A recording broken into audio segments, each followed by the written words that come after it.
que eu posso dizer da minha história é que o Senhor, eu vejo que o Senhor me deixou viver muitas coisas no passado, muitas provas, passei por muitas provas, ele me deixou passar por situações difíceis, me mostrou um lado muito difícil e me mostrou um lado muito bom.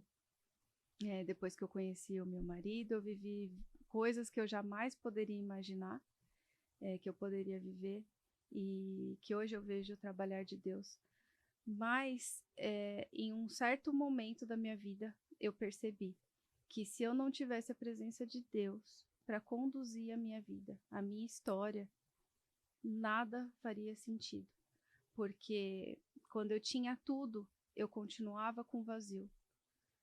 E quando eu não tinha nada, eu também estava vazia. Então, ele permitiu essas duas situações para hoje eu entender e reconhecer ele na minha vida o tempo todo, me guardando, me protegendo e, acima de tudo, ele é quem cuida e ele é que faz tudo para as nossas vidas. Então, esse é o resumo da minha história. Sem Deus, a gente não consegue fazer nada e esse vazio não é preenchido por nada, nem por coisas, nem por pessoas, por ninguém, somente por Deus.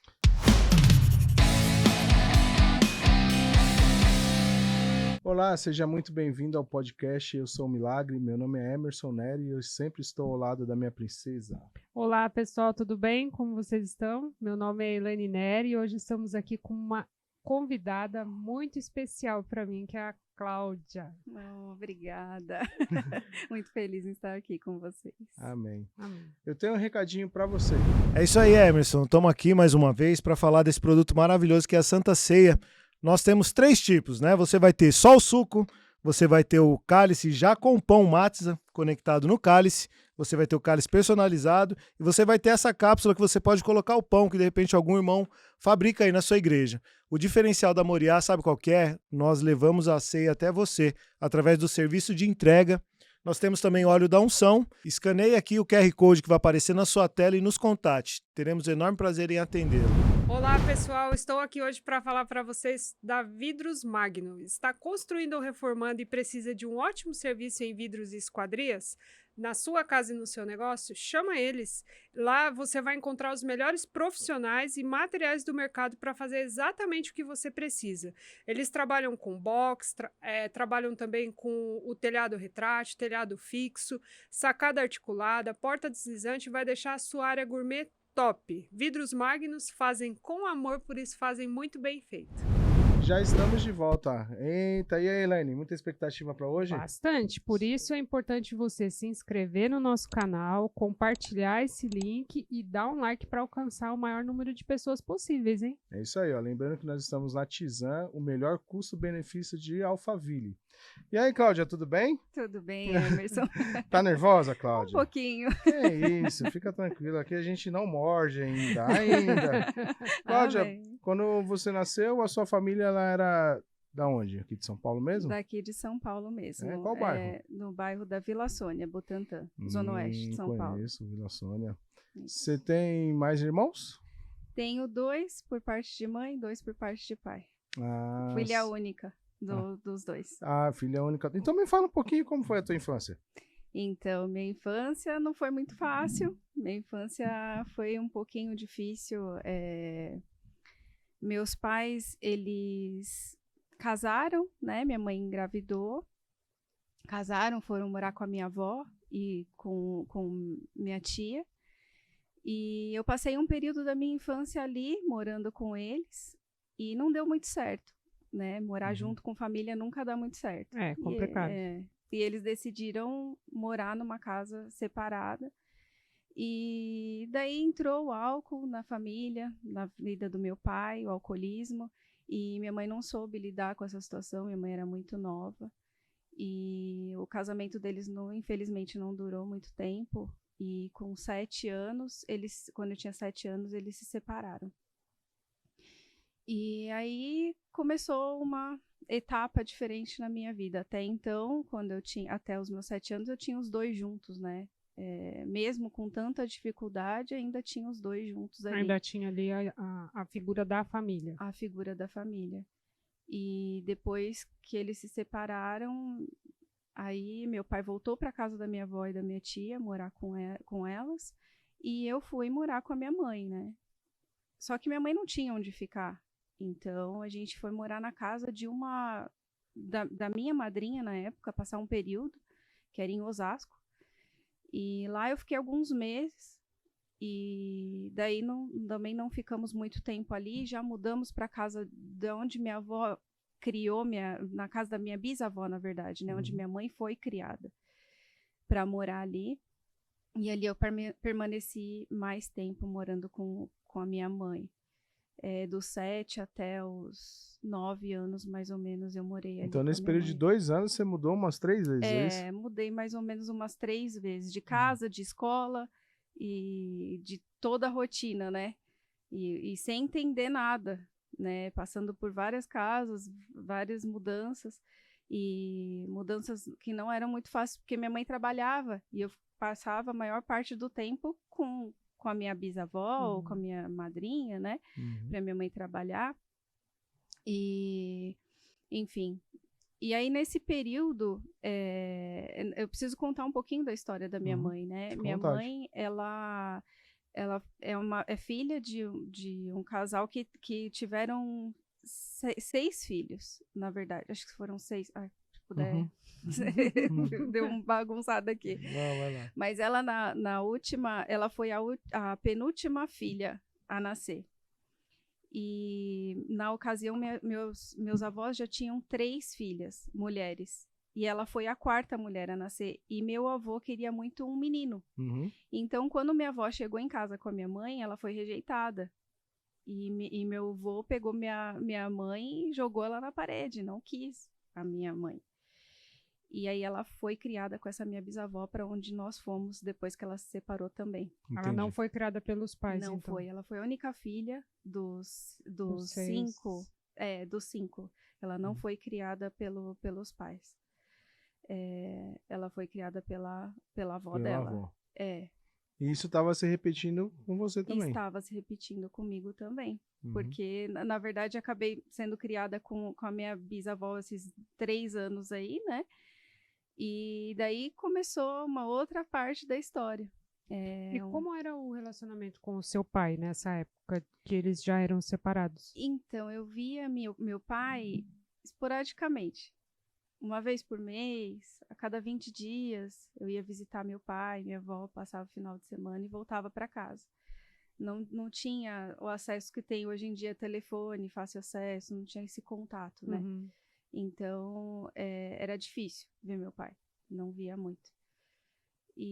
Mas ele continuava, ele trabalhava, né? Continuou solteiro, mas ele continuou bebendo, não muito, mas ele bebia.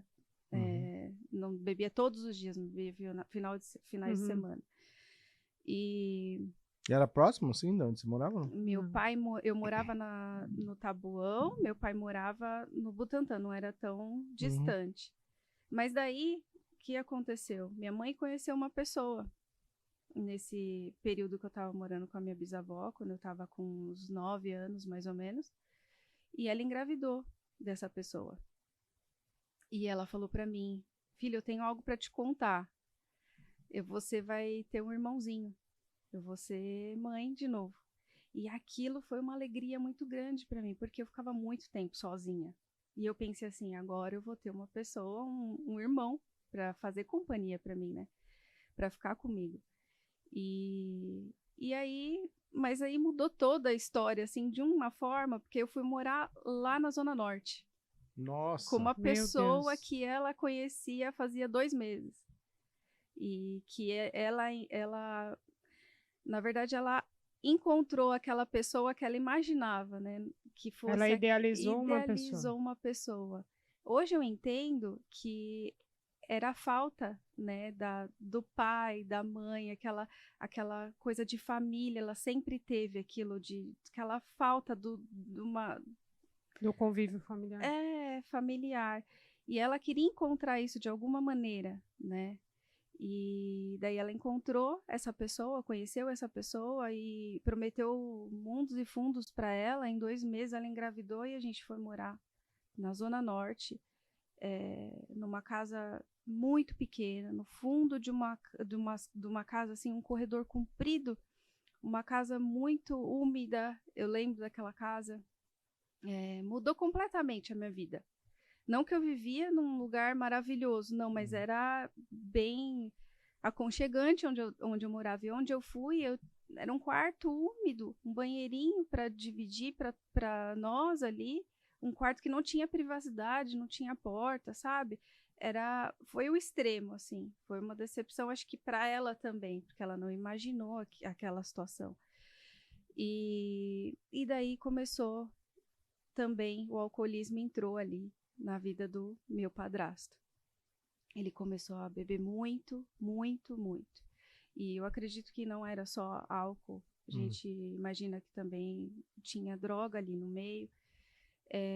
E em alguns momentos ele ficava meio que agressivo, falava algumas coisas assim. E eu vivenciando tudo aquilo, para mim era muito, muito difícil, né? Porque uma criança, você não tem já seu pai ali do lado, você está convivendo com uma outra pessoa, um outro homem ali, que fazendo o papel do seu pai ali no seu dia a dia, não tem como não ser, não tem como ser diferente, né? Ele acaba se tornando ali um pai para você. E você tá mais ou menos nessa época aí com 9, 10 anos. Uns 10 anos, 10 anos.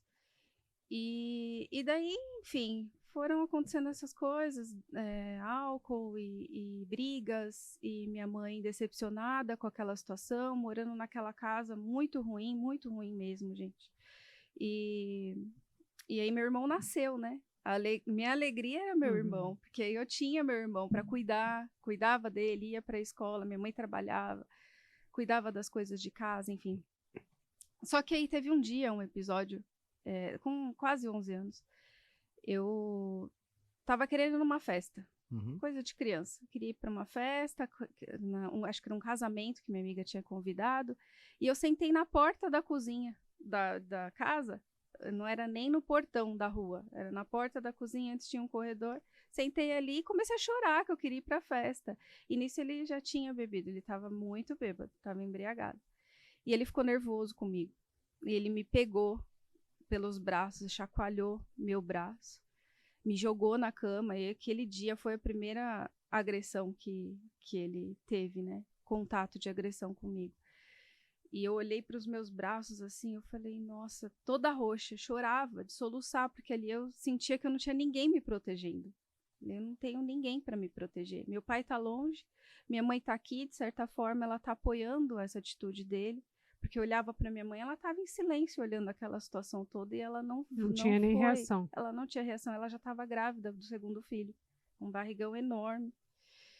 Uma cena muito difícil, assim, para ela, eu imagino. E nisso eu falei, eu vou ligar pro meu pai, e meu pai vai vir me buscar. Ela falou, seu pai não vai vir te buscar, porque ela sabia que meu pai também estava embriagado, bem provavelmente estaria embriagado. Era num final de semana. Eu falei, meu pai vai vir me buscar. E eu fui ligar, na época era um orelhão, né? Era no orelhão. Sim. Liguei para casa da minha tia, e meu pai de fato estava no bar. E foram chamar meu pai. E quando eu falei com meu pai chorando, eu ouvi a voz dele embriagado. Ele estava embriagado. Eu falei, pai, o Roberto me bateu. E eu não sei o que fazer, mas eu não conseguia falar, porque eu soluçava de chorar. E meu pai do outro lado da linha não sabia o que fazia também. Ele falou, eu vou te buscar agora. Tô indo aí agora. E daí ele foi. Nisso eu fui para casa, eu comecei a colocar todas as minhas roupas dentro da mala e falando para minha mãe que meu pai ia me buscar, e minha mãe falou, seu pai não vai vir te buscar. Ela não estava acreditando. E não deu meia hora, meu pai saiu do Butantã, foi para a Zona Norte e chegou lá, foi me buscar dentro da casa onde eu morava. E os dois embriagados. Daí eu vejo já Deus trabalhando. Hoje eu consigo ver um barril Deus de pólvora, né? Podia explodir ali a qualquer momento. E o quão grande foi o nosso livramento, não falo só o meu, mas de todos ali dentro, porque Depois que meu pai foi me buscar no caminho, indo para casa, eu abracei ele, e quando eu abracei ele, coloquei a mão nas costas dele, tinha uma faca enorme atrás, nas costas dele, que ele falou que foi me buscar com a faca, já com intenção de, se tivesse que matar alguém, ele ia matar para me proteger. E dentro de casa, eu sabia também que tinha uma arma de fogo do meu padrasto também, escondido. Meu Deus. No fundo da gaveta. Então, olha a mão de Deus aí já trabalhando, né? Uma situação bem tensa, né? Cuidando de tudo. E veio mais uma mudança. E aí veio mais uma mudança nisso. Meu pai foi me buscar, fui morar com a minha avó. Voltei a morar com a minha avó, de onde eu saí quando era pequenininha. E assim, minha avó era meu chão. Minha avó, ela fazia de tudo por mim, de tudo mesmo. E não só por mim, por todos da família, assim. Ela era aquela mãezona, né? Então, ela me abraçou ali, cuidou de mim. E meu pai era maravilhoso, gente. Meu pai era meu herói, mas quando ele bebia, ele se transformava. Ele era outra pessoa. Eu não tinha paz para comer, ninguém em casa tinha paz para comer, ninguém tinha paz para nada dentro de casa. E aí começou outra luta. Com 13 anos eu tive que trabalhar, porque nós também pagávamos aluguel, a vida não era fácil, financeiramente também não era fácil, todo mundo precisava trabalhar para pagar as contas. E brigas, discussões em casa, por conta da bebida, enfim.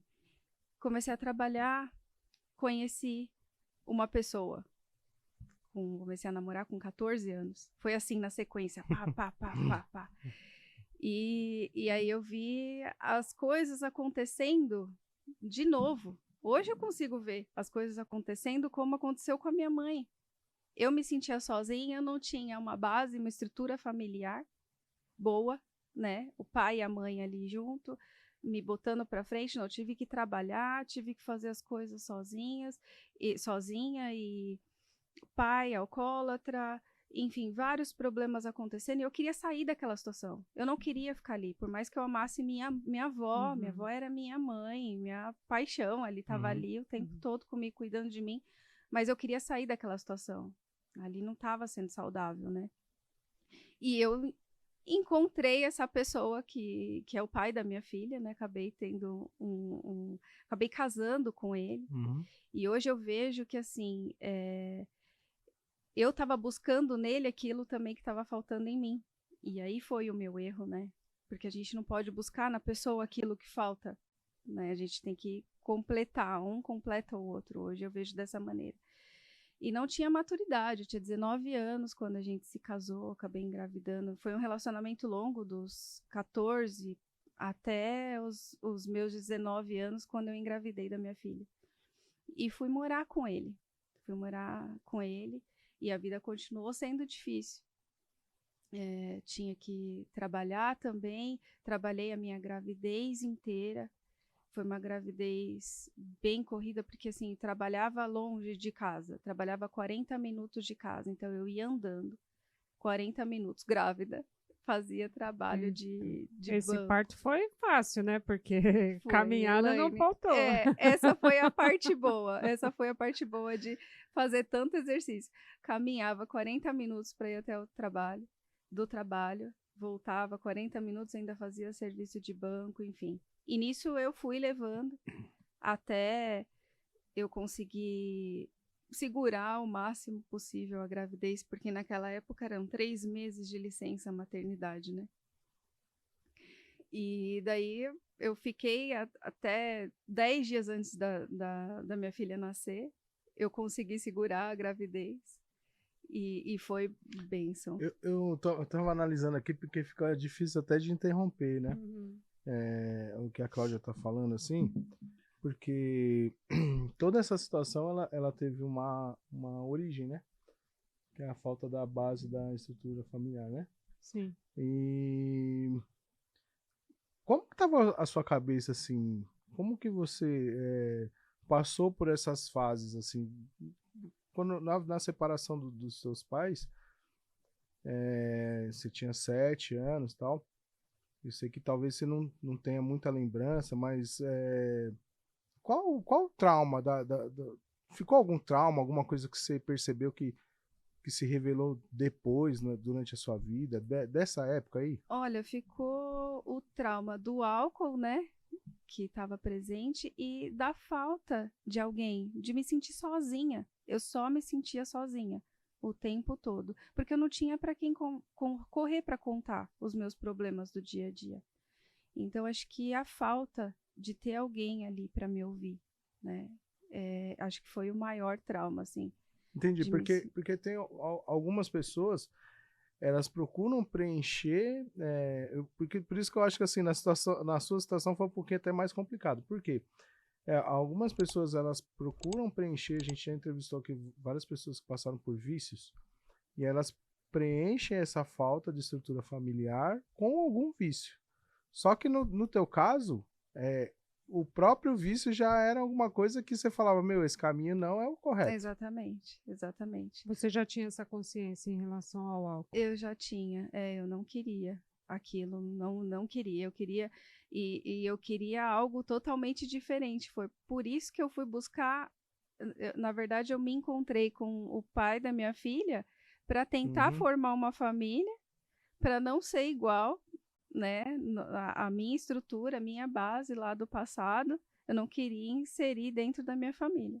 Isso, graças a Deus, não aconteceu, não tinha vício dentro do meu relacionamento. Tinha outros problemas, mas não o vício. Entendi.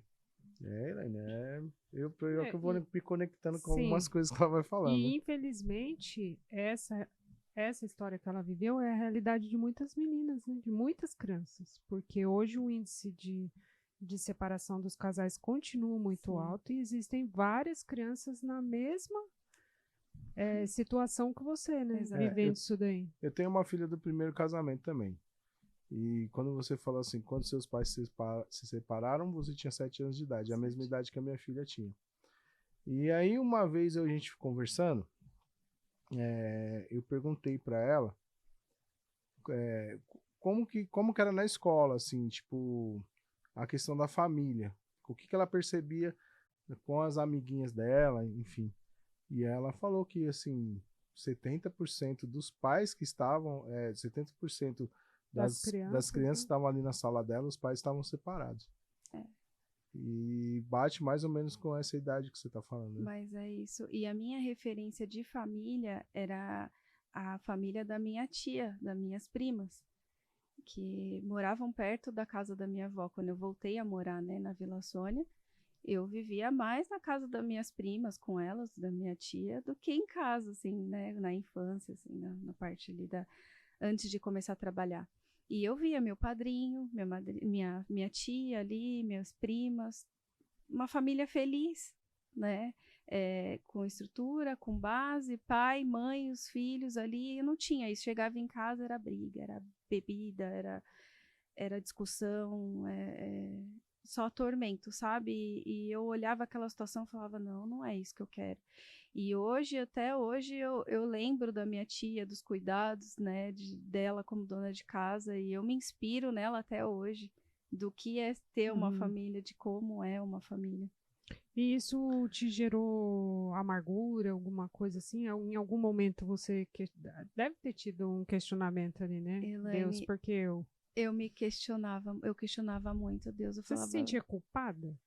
Não me sentia. Porque tem criança que fica com isso, né? Eu não me sentia culpada, mas eu questionava. Eu ficava, meu Deus, por que eu tô passando por isso? Por que essa situação, sabe? E quando eu fui morar com a minha avó, a situação financeira não era boa, não era mesmo. Eu não tinha condição de comprar nada, não tinha condição de comprar um sapato, um desodorante para mim. Mesmo eu trabalhando, eu não tinha condição, porque a gente fez um acordo, olha, você vai começar a trabalhar, mas a partir do seu salário, você vai tirar tanto para você e o resto é tudo para pagar a conta de casa. E eu tinha que me virar naquilo o mês inteiro. Muitas vezes eu trabalhava de segunda a sábado, numa molduraria, trabalho braçal, como moldureira mesmo. E aí à noite eu ia para o colégio, fazia o ensino médio, né? Muitas vezes não dava tempo de me alimentar direito, chegava lá no colégio, passava mal, a pressão baixava, não tinha dinheiro para comprar um salgado, sabe? Graças a Deus o Senhor colocou anjos no meu lado, e hoje eu não sabia, mas eram anjos, amigas do meu lado que me ajudavam. Eu já conhecia a minha história e falava, Cláudia, acho que tá tudo bem, Você tá com fome? Ia lá, comprava um salgado para mim, sabe? Não foi fácil. E foi assim, minha adolescência até eu casar. E quando eu me casei, continuou a mesma história. E assim, por mais que meu pai tivesse problema com álcool, pai conhece, né, o genro. Sim. Sabe, né, mais ou menos como que vai ser seu futuro. E a responsabilidade que eu queria e a família que eu queria, só eu queria. Porque ele continuou com a vida dele de solteiro. Ele saía, ele tocava, sem responsabilidade com a família. E isso foi dando problema. Você estava casada, mas continuou sendo mãe solteira. Continuei sendo mãe solteira e continuei sozinha. Você falou que seu pai detectou algumas coisas, assim, então você entende que houveram alguns sinais, mas pelaquela tua necessidade, você meio que... Muitos sinais, né? São muitos. Eu sempre digo isso para minha filha. Muitos. Eu toco muito nesse ponto aí, sobre, assim, ver como o rapaz trata a mãe dele, ver se ele gosta de trabalhar. E para os meninos eu sempre falo assim, chega lá de surpresa, vê se ela tá fazendo a comida, vê se ela tá dando uma... Não que é só isso, mulher não é só isso não, longe disso. Mas assim, de vez em quando abre lá a porta do guarda-roupa, vê se tá organizado, né? Vai cair tudo em cima. Se vai cair tudo em cima de você, porque não vai mudar. É né? verdade, a gente tem que olhar isso mesmo, só que quando estamos nessa situação, a gente não quer ouvir pai, não quer ouvir mãe, né? Vai na força do nosso braço. Sim. Mas é isso, foi isso que aconteceu. Ele foi falando. A gente faz as mesmas coisas que outras pessoas, mas espera um resultado diferente, né? Exatamente. Eu também fui mãe muito cedo, então assim, você vai dando as cabeçadas, você não ouve pai e mãe. Aí depois você tem que ouvir te avisei. Aí... E na minha situação, era bem difícil ouvir meu pai. Porque para mim, naquela época, meu pai não tinha condição de me dar conselho nenhum, sabe? Eu não queria aceitar conselho nenhum. Porque ele já estava alcoólatra, ele vinha falar comigo no momento que ele estava alterado. Então, para mim, assim, não tem o que ouvir nada. E a sua mãe? É isso que eu ia perguntar agora. Porque nesse momento que você saiu de lá, como que ficou o padrasto? Beleza, a gente sabe que, né, não tem aquele vínculo. Mas e com a sua mãe? Como que ficou a convivência depois que você saiu da casa dela? Então, eu ia visitar a minha mãe também. Às vezes passava 2 meses sem ver minha mãe. E principalmente quando eu comecei a trabalhar, porque aí meus dias ficaram bem corridos, né? Minha rotina ficou bem corrida e eu já namorava, enfim. Mas eu ia visitar eles, e eles já tinham mudado de casa, num bairro onde estava começando um bairro novo. E a luta da minha mãe continuou, do mesmo jeito. Da mesma maneira, ele prometendo mundos e fundos para ela, construindo casa, mas o vício foi acabando com ele, foi acabando com o relacionamento. Então eu passava um final de semana a cada 2 meses e voltava para casa, para minha rotina normal. Nesse período, minha mãe também se separou dele, minha mãe não aguentou. Foi um outro relacionamento que eles tiveram, ela teve que... Ela falou, ou eu vou me separar ou eu vou morrer. Minha mãe estava também passando por um processo bem difícil. Ela também bebia, não? Não, minha mãe não. Minha mãe não. Entendi. Minha mãe, nesse período, ela frequentou a igreja, ela se batizou na igreja, porque os pais dele eram evangélicos, da Adventista. Uhum. E numa dessas vezes eu cheguei aí na igreja com eles. E ela sempre imaginando que ele fosse melhorar até pela família, pelo histórico da família e tudo mais. Mas, infelizmente, não aconteceu.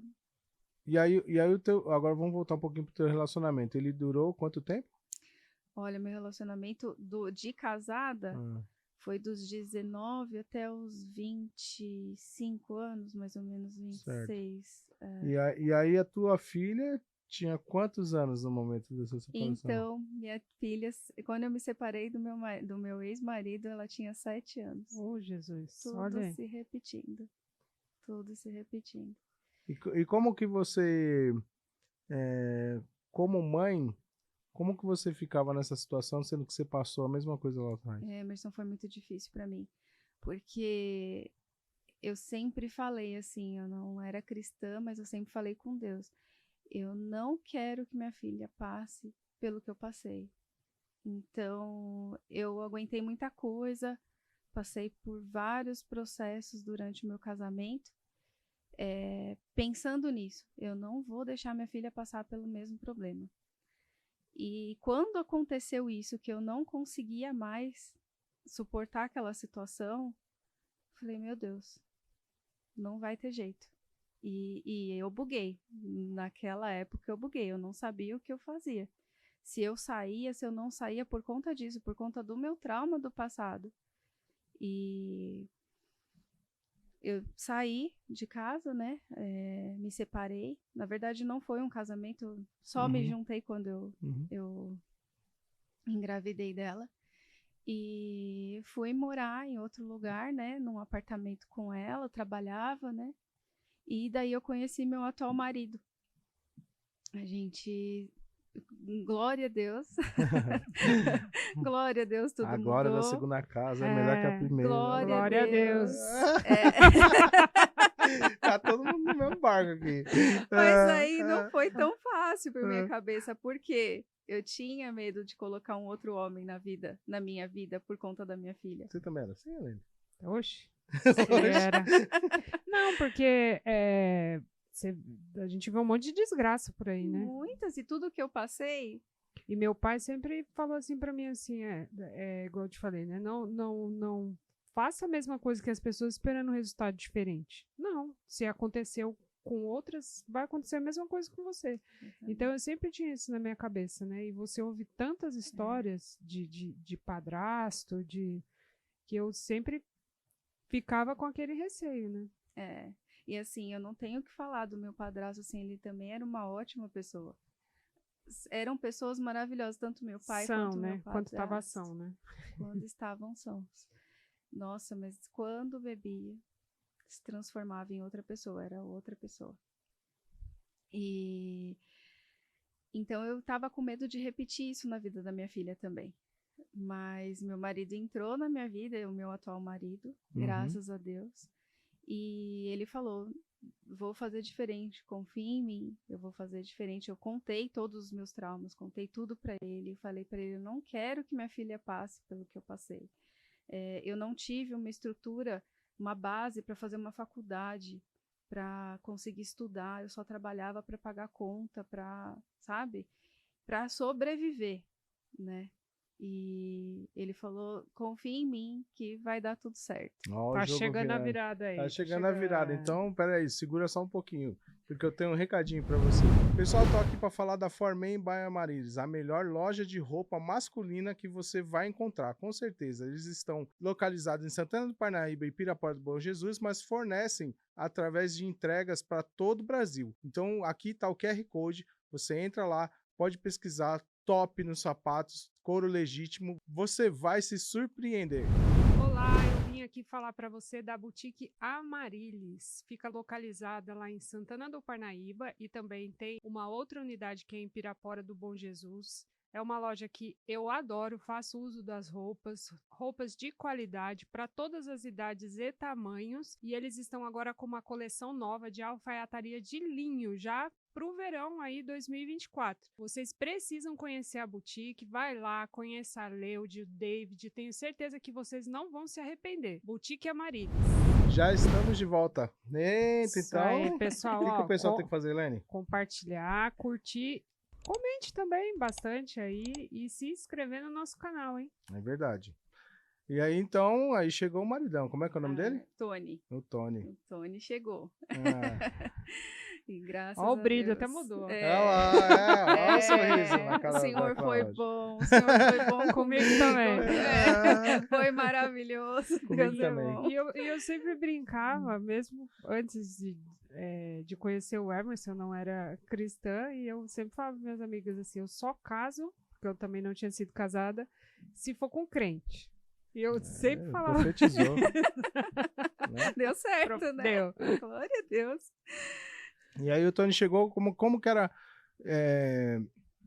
o relacionamento dele com você? Pelo seu sorriso a gente já percebeu que era bom, mas assim, como era o relacionamento dele com a sua filha? Então, ele também tinha sido casado, tinha 3 filhos, também não deu certo o relacionamento.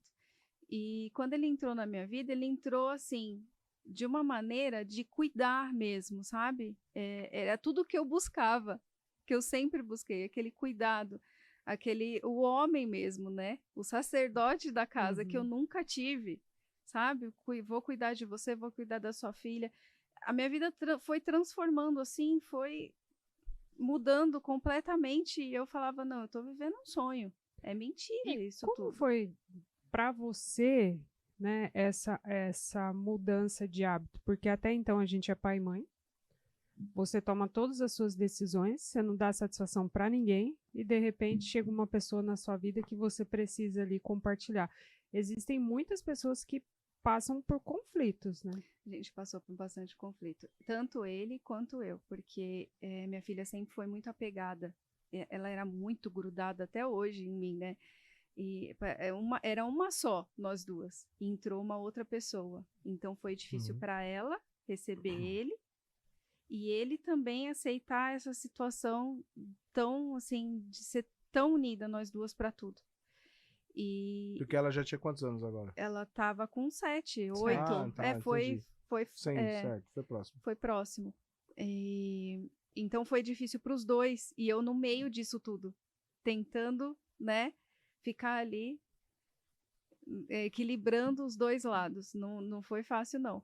Mas, e ainda mais ele, que também tinha os 3 filhos, e na cabeça dele também, pô, tô sem meus 3 filhos, eu tô com uma filha agora de um relacionamento que não é minha filha, né? Mas na cabeça dele também foi dando uns conflitos, e foi difícil, assim, os primeiros anos de casados, assim, do nosso relacionamento, também não foram fáceis até ajustar tudo. Sair do meu apartamento para mudar para uma casa junto com uma outra pessoa. É porque o pessoal fala que início de casamento é mil maravilhas, e eu acho que é a pior fase. Porque é a fase da adaptação. Né? São 2 pessoas que são criadas em contexto diferente, você une ali e tem que estar tudo junto. E não é só o contexto, são os traumas, porque você não tá vindo, não é um primeiro casamento, não é uma coisa que você tá fazendo jovem, você já tá vindo calejada ali. Vem as inseguranças, E aí qualquer ação do outro, você já fica, parece um gato assustado, né? Todo arrepiado. Já fica armado. Fica. E meu marido é enorme. Meu marido tem 1,90 m, enorme. Olhava ali, meu Deus do céu, se ele fica nervoso aqui, ai meu Deus. Mas foram alguns anos ali no início difícil, mas no final deu tudo certo, graças a Deus. A gente foi se adaptando, ela também foi pegando confiança, eu também confiança nele. A gente foi vendo que ele era um homem de verdade, estava ali para somar, para cuidar da gente, não só da gente, mas dos filhos, que sempre foram prioridade, os outros 3. Eu falo que nós temos 4 filhos, né? Importante isso. Nós temos 4 filhos, então sempre fizemos tudo igual para os 4. Minha filha, então, começou a estudar numa escola particular, ia fazer viagem, fazia os 4 junto com a família, um final de semana sim, um final de semana não, reunia todos eles em casa, a gente ia viajar, viajava com todo mundo, fazia tudo para todo mundo, comprar roupa para todo mundo, sabe, sem fazer diferença. E isso, minha filha foi vendo que ela também fazia parte, ela estava sendo incluída ali, ela não estava sendo excluída. Então eu comecei eles a perceber. também, né? Por Eles outro lado. também. Sim. Então a gente começou a perceber que a história foi mudando, né? Não seria mais. Você acredita que você começou a viver um tempo de restituição, então? Começou ali, eu nem fazia ideia, Emerson, nem fazia ideia que aquilo já era uma restituição. Sabia que era cuidado de Deus, porque eu sempre falava com Deus, Senhor, é a única coisa que eu te peço, não deixa minha filha passar pelo que eu passei. Só a única coisa Mas que eu te nessa peço. época você tinha alguma outra fé, alguma coisa? Praticava? Então, eu fui criada na católica, Certo. né? Mas conheci várias Você outras sempre é religiões. pegada a Deus, né? Sempre apegada a Deus, sempre. Conheci outras religiões, mas Sim. não conheci esse Deus Uhum. tão presente que eu conheço hoje. Em que momento ele chegou na sua vida? Então, aí é que tá. Ai, eu tive um problema de saúde, tava com endometriose e tava com um problema sério, assim, de não conseguir, de dores, muitas dores intensas, de não conseguir pôr os pés no chão. Nossa. De tanta dor. E fazendo o tratamento, nada melhorava. Nisso, minhas primas estavam indo na igreja, né? Começou pela Aline, depois a Thalita, e começaram a ir na A Aline igreja. já esteve aqui com a gente já Aline já também. esteve aqui, No começou mês por das ela. mulheres, né? Verdade. É isso aí. Começou por ela. E elas sempre me convidando para ir na igreja, né? E eu não quero saber da igreja. Por que acontece? Eu comecei a viver também, a cada 15 dias eu ficava sem minha filha, que ela visitava o pai. E os filhos do meu marido, do Tony, também não estavam em casa. O que a gente fazia? Balada. Começamos a beber também. Uhum. E aí bebia, fumava, e aquela coisa, aquela vida de festa, que eu não tive antes, por conta de tantas responsabilidades, eu meio que relaxei. Me identifiquei com você de novo. Eu vou ter o meu momento de, né, de alegria. Tudo conhecer... que não fez quando era jovem. Eu falo que eu comecei a fazer com 36 que eu não fiz com 16. E foi assim mesmo, antes dos meus 30. Eu comecei a viver coisas que eu não tive a oportunidade de viver lá atrás e comecei a conhecer muitas coisas. E, enfim, daí tava nessa pegada aí, de sair, de beber, de fumar, de curtir, né? Quando não estava com os filhos. Quando estava com os filhos, a responsabilidade, sempre tivemos, graças a Deus. Mas eu não queria saber de igreja. Falei, igreja evangélica ainda? Como que eu vou para a igreja? Não vou poder beber? Não vou poder curtir mais? Vai mudar completamente a nossa história. E aí fui, né? Fui deixando. E nisso, aquelas dores aumentando. Problema de saúde aumentando. Ia no médico, tomava remédio, mudava o tratamento e nada.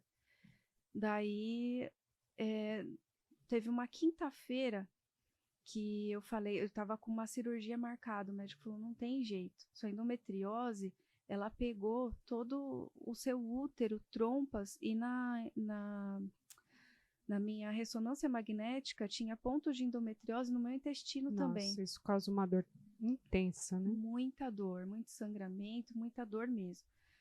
E aí eu comentei com a Thalita, né? Falei, olha, tô com esse problema. Ela, nossa, eu nem sabia que você estava passando por isso, tal. Vamos na igreja. Sabe que Jesus pode curar isso. E aí eu pensei na hora, eu falei, Jesus pode curar? Já passei tanto no médico, o médico fez tanto tratamento, Jesus não pode curar, já tô até com a cirurgia marcada, né? Aí, numa quinta-feira, o culto de uma quinta-feira, eu mandei mensagem para ela, eu falei, Thalita, eu vou no culto hoje. Senti de ir no culto para conhecer. E nisso o celular dela estava desligado, não sei o que aconteceu. Ela não viu minha mensagem. E eu fui deitar. Quando eram umas 8 horas da noite, eu já estava de pijama deitada. Ela viu minha mensagem. Nossa, eu cheguei na igreja agora, dá tempo, vem. Eu falei, mas eu já tô de pijama, eu não vou pra igreja agora, né? Ela, não, dá tempo. Gente, mas me deu um negócio assim que eu nunca fiz isso, nunca tomei uma atitude dessa na minha vida. Eu tirei o pijama, coloquei uma roupa. Eu não andava sozinha à noite sem o Tony. De carro, principalmente eu dirigindo, morria de medo. Mas fui tomada por uma força tão grande que eu me troquei e cheguei na hora do culto. Na hora que eu cheguei, a Thalita estava me esperando na porta. Eu falo, até me arrepia. Meu Deus, eu não esqueço. Foi maravilhoso. Qual igreja era? Igreja Anjos de Aço. Ah, conheço. Lá no Morumbi. Qualquer quinta a gente aparece lá. Pareça, né? Tem que comprar a moto primeiro. Não precisa. Ah, mas eu quero chegar de moto.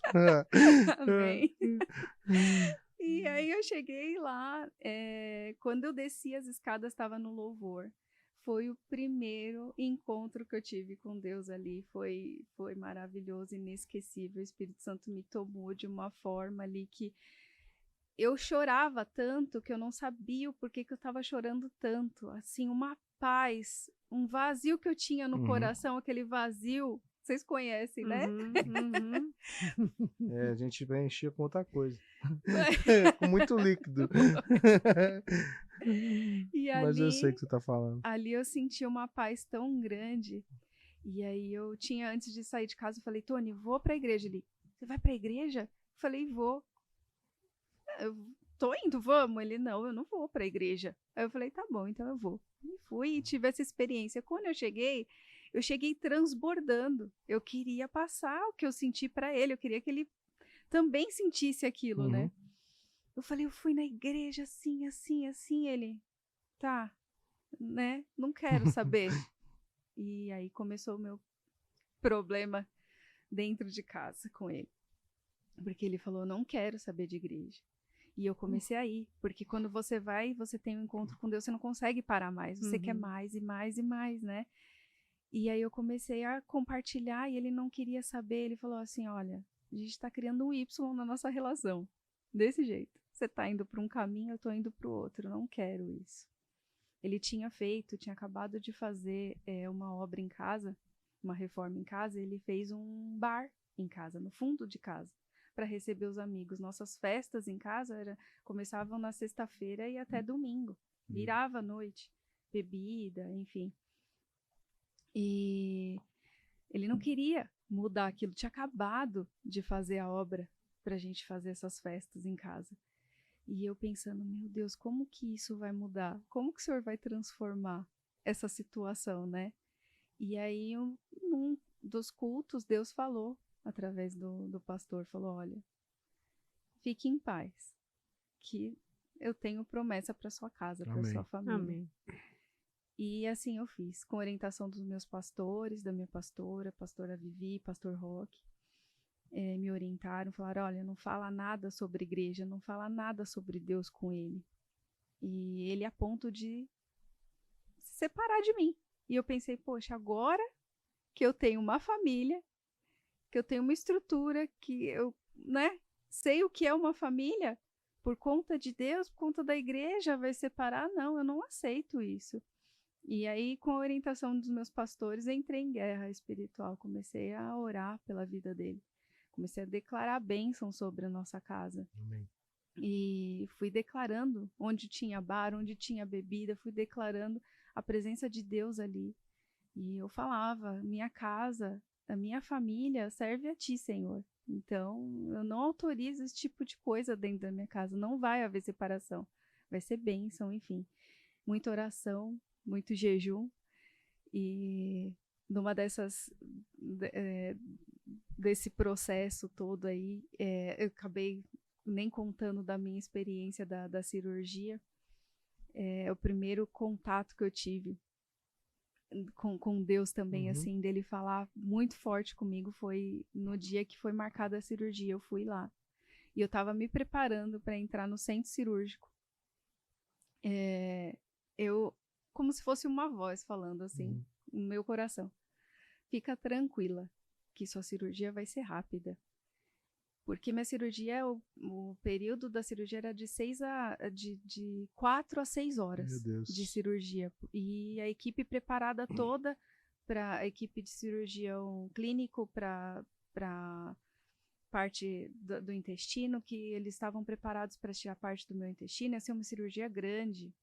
Bem invasiva, né? E bem invasiva, era de 4 a 6 horas de cirurgia. E eu tava tensa, né? Eu sabia que eles iam retirar meu útero, trompas e parte do intestino. E eu falei, amém, né? Já tava indo pra igreja e tal. Meu marido não era convertido ainda, tava nessa discussão aí de que iria se separar porque ele não queria ir à igreja. E eu olhei o relógio assim, eu não me lembro agora o horário exato, mas eu acredito que, acho que era umas 11 horas da manhã. Pensei, nossa, vai virar aqui, né, até Só tarde. no final do dia. Só no final do dia. E eu fechei os olhos, fui para a sala de cirurgia, fui anestesiada. E quando eu abri os olhos, tinha passado 50 minutos só. Aí eu entrei em pânico. Eu falei, nossa. Olhei assim, falei para a enfermeira, falei, fizeram a cirurgia, tá tudo bem. Aí eu falei, 50 minutos de cirurgia, que era para ser 6 horas. Fui pro quarto. Nisso que eu cheguei no quarto, estava meu marido, minha mãe. Eu falei, pode falar a verdade. Fala para mim a verdade. Eles abriram, não tiveram o que fazer, fecharam, desistiram da cirurgia. Aí meu marido, não foi nada disso. Foi tudo bem. E eu desesperada, não é possível. Aí eles falaram, não, só foi tirado o útero e as trompas. Seu intestino estava intacto. Glória a Deus. Não precisou mexer em nada, glória a Deus. E a palavra dele se cumpriu, aquilo que ele falou para mim antes de entrar no centro cirúrgico, que seria rápido para eu ficar tranquila, aconteceu. Foi o primeiro, assim, primeira experiência que eu tive, assim, com Deus forte. E aí, quando foi feito a ressonância de novo, não tinha nada no meu intestino. Comparando Uma com o outro, era impressionante, não tinha nada. E o médico falou, ele falou, eu tinha pedido até almoço para a equipe médica toda.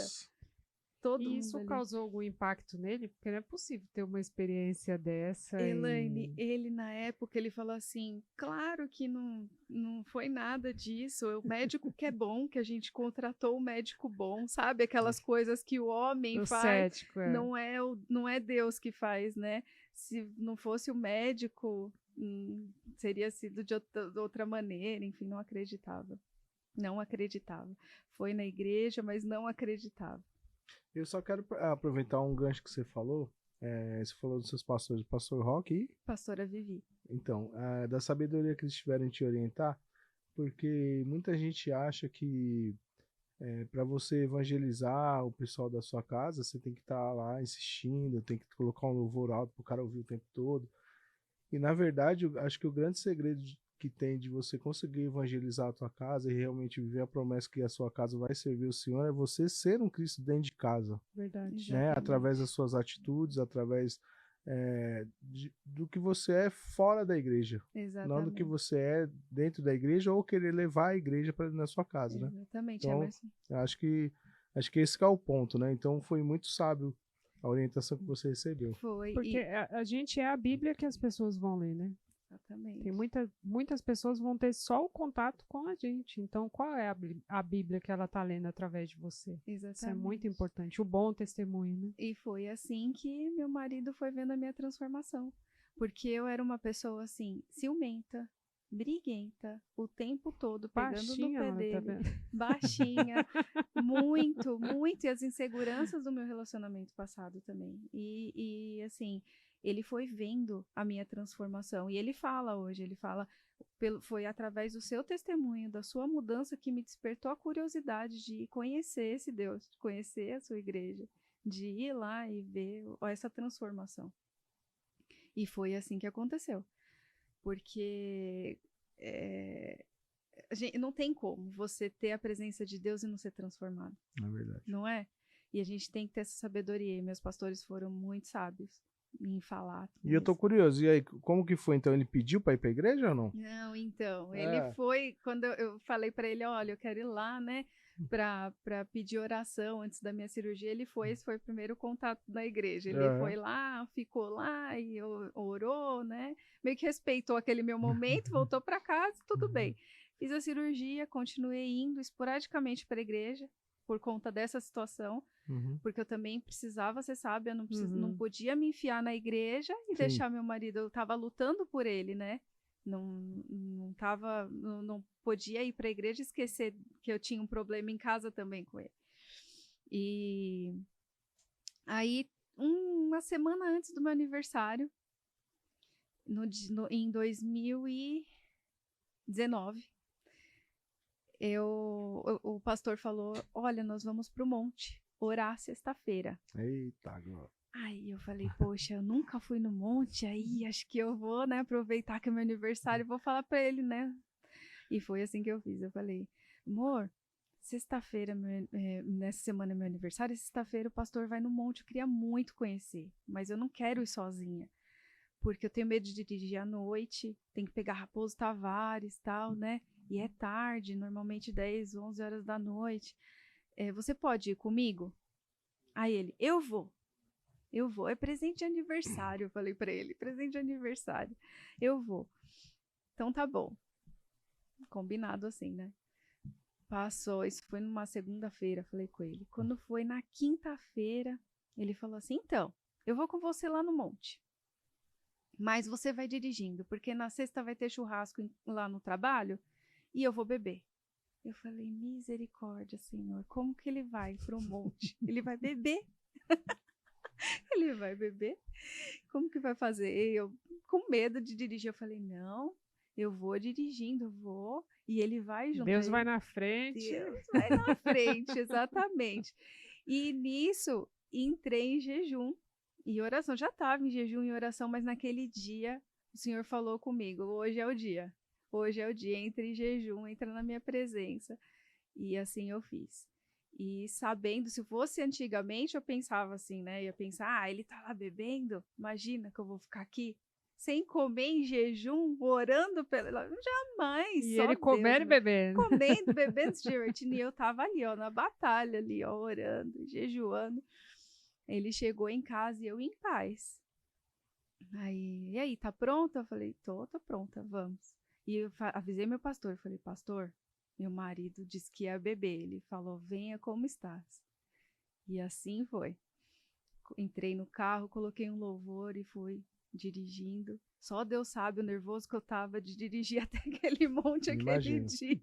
E por dentro ali, né, pensando, meu Deus, ele bebeu e aquela, né, enfim, chegou lá, graças a Deus ele sempre foi muito educado, meu marido sempre foi muito educado, eu sabia, porque ele falou pra mim, eu não vou descer do carro, eu vou ficar dentro do carro. Eu falei, na hora que ele vê as pessoas, ele não vai conseguir ficar dentro do carro, ele vai sair para cumprimentar pelo menos, né? E assim foi, o meu pastor também já foi cumprimentando ele, e aí, Tony, tal, não sei o que, veio acompanhar a esposa, e aí foi, quando eu vi, ele já estava indo pro monte. E dali, naquele dia, ele teve um encontro com Deus no monte. Deus falou com ele no profundo, no oculto, coisas que só ele sabia. Uma baita experiência, hein? Forma só. Tem que trazer ele aí, né? Pra ele contar Pois é, né? Tem que trazer. Será que ele vem? Ele vem, ele vem. Ele vem. Porque as pessoas acham que precisa primeiro virar santo para depois subir o monte, né? Exatamente. Já desmistificamos isso agora, né? Não, uma vez eu falei com uma pessoa, eu fiz um convite, falei, a gente vai subir pro monte e tal. Ele falou, não tô preparado. Aí eu falei, cara, se você não tá preparado pra subir no monte, você tá preparado pra volta de Cristo? Aí o cara dá aquela, opa! Tem que como, é isso? né? Não queira ser liderado pelo Hermes. Rigoroso. Mas acho que... E aí sua família começou... A sua filha já tava indo também, não? Minha filha ia comigo. Uhum. Minha filha sempre foi minha companheira, sempre me uma acompanhando. Glória a Deus por isso. E sempre me acompanhando. E então a família toda, né, começou a ir para a igreja. Ele também já logo entrou no grupo de louvor. Olha só. Porque antes lá no mundo ele tinha uma banda de punk rock. Ele era vocalista de uma banda de punk rock. E aí o trabalhar de Deus como é lindo, né? É verdade. E os seus enteados? Eles ainda não são da igreja. Eles não estão convertidos ainda. Mas a bênção vai ser completa. Em né? nome de Jesus, eu e minha casa serviremos ao Senhor por completo. Então ele tá no grupo de louvor. E você? Eu sou de alguns ministérios lá da igreja.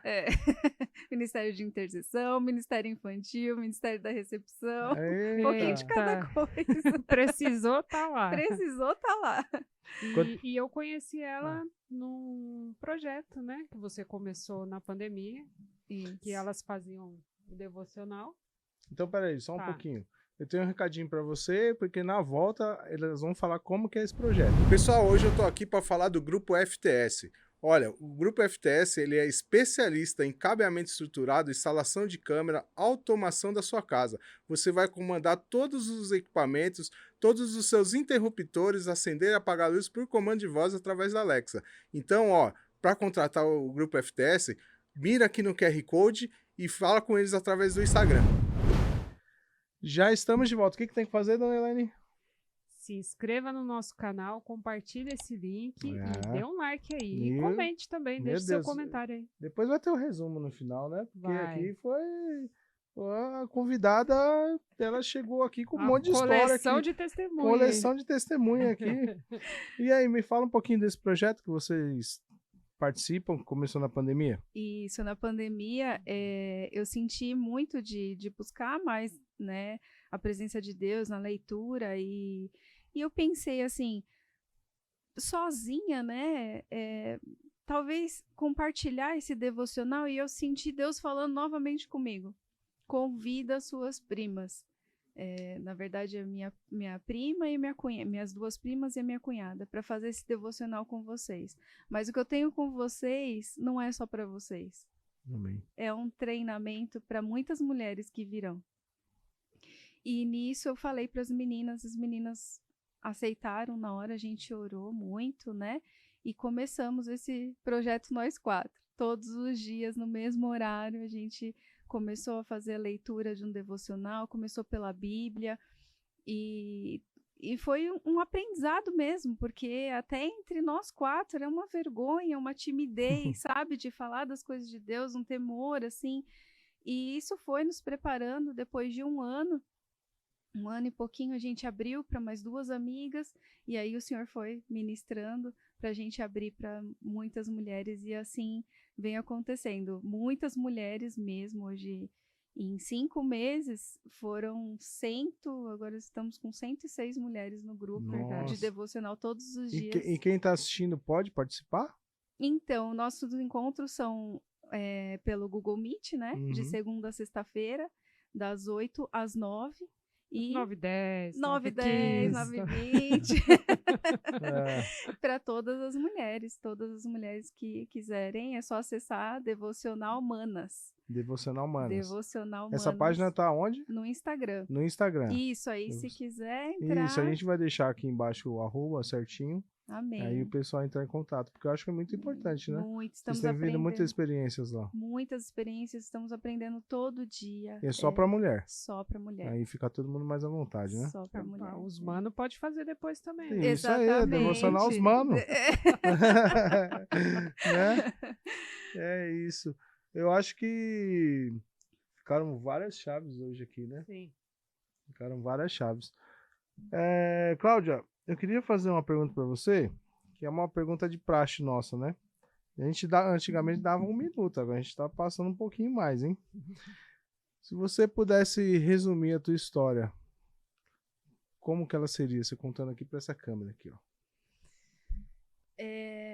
O que eu posso dizer da minha história é que eu vejo que o Senhor me deixou viver muitas coisas no passado, muitas provas, passei por muitas provas, ele me deixou passar por situações difíceis, me mostrou um lado muito difícil e me mostrou um lado muito bom. Depois que eu conheci o meu marido, eu vivi coisas que eu jamais poderia imaginar, que eu poderia viver, e que hoje eu vejo o trabalhar de Deus. Mas, em um certo momento da minha vida, eu percebi que se eu não tivesse a presença de Deus para conduzir a minha vida, a minha história, nada faria sentido. Porque quando eu tinha tudo, eu continuava com vazio. E quando eu não tinha nada, eu também estava vazia. Então, ele permitiu essas duas situações para hoje eu entender e reconhecer ele na minha vida o tempo todo, me guardando, me protegendo e, acima de tudo, ele é quem cuida e ele é que faz tudo para as nossas vidas. Então, esse é o resumo da minha história. Sem Deus, a gente não consegue fazer nada e esse vazio não é preenchido por nada, nem por coisas, nem por pessoas, por ninguém, somente por Deus. E eu queria aproveitar, porque assim, a gente sempre brinca, né?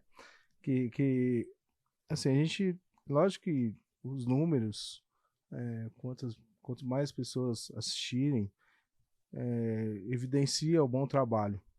Mas esse projeto, a gente acredita que assim, se alcançar uma alma, um episódio como esse, se alcançar uma alma, uma vida, já valeu a pena.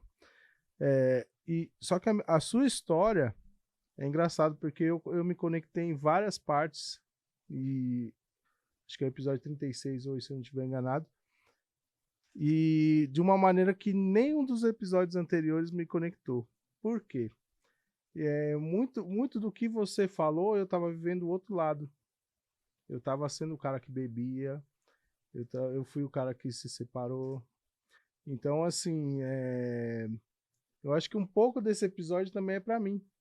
E como Deus foi misericordioso comigo, com a minha filha, com a minha ex-esposa também. Então, até para o cara que está numa situação de alcoolismo elevado, né? No nosso caso não teve violência doméstica, mas enfim, em todos esses pontos é possível reverter quando se tem um verdadeiro encontro com Cristo. Sim. Que foi o que aconteceu comigo. Verdade. Foi o que aconteceu comigo. A sua história também se conectou com a Elaine em alguns pontos, né? Sim. Eu também, né, fui mãe solo, né, durante um período ali. Você tá com a pessoa, mas é a mesma coisa que não está, porque você que tem que fazer tudo, né? Exatamente. A pessoa só tá ali de corpo presente, mas não assume a paternidade, a responsabilidade de marido. Eu acho que muitas mulheres passam por isso, né? E depois, quando vem um relacionamento novo, aquela insegurança de tipo assim, meu Deus, vou passar por tudo de novo. Sim. E aí você não se entrega, né? Eu acho que muitas mulheres passam por isso e algumas até perdem a oportunidade de deixar Deus trabalhar na vida delas, não se abrindo para o novo, né? E com a sua vida eu aprendo, né, que existem muitas pessoas presas ainda na dor e não se liberta do sofrimento. Então, ver como você usa, né, essa história, esse testemunho hoje para edificar a vida de outras mulheres, porque eu imagino que não é um trabalho fácil.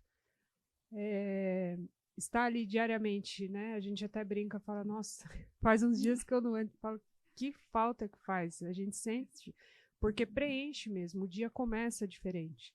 Isso deve ter um preço espiritual muito alto, e você tá ali firme, né? Ajudando a cada uma ali que chega com vergonha, que chega, né, fechada, não chega tagarela que nem eu. E tá à frente disso é, assim, saber que existe uma esperança, existe um pai, acima de tudo, que cuida de todas nós. Exatamente, e ver essa transformação na vida de cada uma. Sim. É um privilégio muito grande. E é tudo por gratidão, por amor a Deus, pela misericórdia dele, por ter nos resgatado, né? Por ter me resgatado, ter mudado a minha história. Cláudia, você quer deixar um beijo para alguém? Um beijo. Um beijo, um abraço, um aperto de mão. Quero deixar um beijo para a família Anjos de Aço, para minha família, para a Aline, para a Thalita, para o meu marido, para minha filha que tá na faculdade, glória a Deus, e Karina, Diego, Pietra, Giovana, para todos. Isso aí. Amo vocês, Eu mãe. também quero mandar um beijo para uma pessoa especial lá, o Rodrigo Malafaia. Tô com saudade de você, hein, amigão? Eles trabalharam juntos. É isso aí. Benção. E aí, Dona Elaine? O resumo de hoje é: não fique preso no seu sofrimento. Exatamente. Existe uma saída. Exatamente. Pegou aí, né, Sansão? É isso aí. Gente, foi muito bom ter você. Espero que você, né, tenha já se inscrito no nosso canal, compartilhado esse link aí com o maior número de pessoas, deixar aquele like lá para que esse vídeo alcance ainda mais vidas, tá bom? E eu te espero na próxima semana.